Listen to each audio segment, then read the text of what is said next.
Now, we cannot understand the events of October the 7th without the Hannibal Directive. I fully understand that. You've never bothered to tell your viewers and listeners.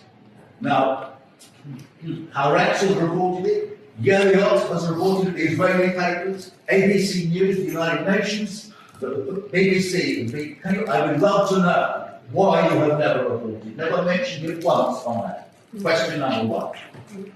Question number two. This report reveals that the BBC has only once, in passing, mentioned the Dahia doctrine, and you cannot understand what is going on in Gaza, has been going on for the last almost 2 years, without knowing that the Dahia doctrine is official Israeli doctrine which licenses indiscriminate destruction of civilian assets, including people, in order to terrify the other side into resistance. The BBC has never once mentioned, except in passing, why not? It's a grotesque omission, I would have thought, but I would love to get your explanation. We now come on to the fact that, to begin with, the BBC scarcely reported the genocidal comments made by the most senior Israeli politicians, including, never apparently, according to this report, the Amalek remarks, the genocidal remarks of Netanyahu.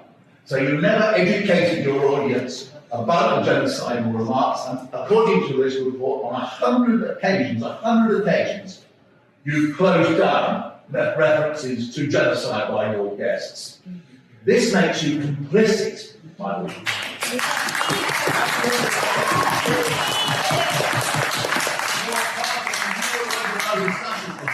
Immensely grave matters, you, the BBC, become complicit in them.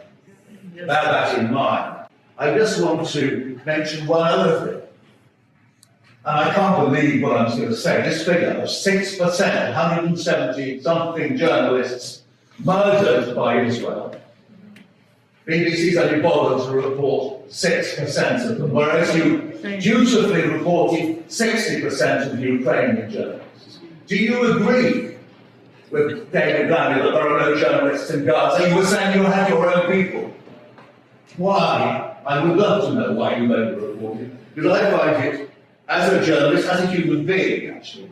And now I'm going to ask you, on this pipeline in a second, and ask you one final question. Well, it's simply amazing.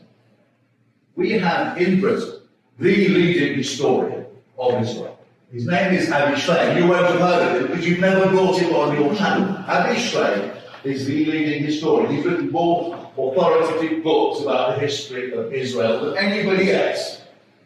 Now, he's never been invited. And before this meeting, I wrote to Avi Shleim. I didn't tell why. I said, have you ever been approached by the BBC to come on our channels? He said, no, I've been invited by Al Jazeera, but never by the BBC. Now, as you know, Avi Shleim is a critic. You have all sorts of loudmouths who come onto the BBC. I'm not going to name them, we all know who they are, to spout off Israeli stuff. But you've never invited the one person who, more than anybody else in Britain, he's only in Oxford, is the Emeritus Professor of International Relations, he's come at St Anthony's College, but you've never bothered to invite him. Doesn't that tell us something really kind of weird about the way you're conducting your coverage of this terrible conflict?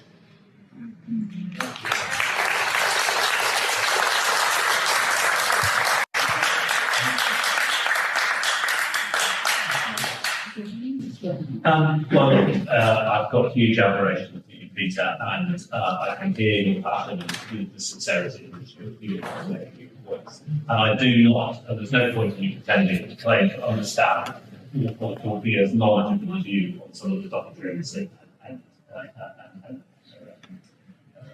narratives. They're all central to an understanding of this conflict. I'm sadly they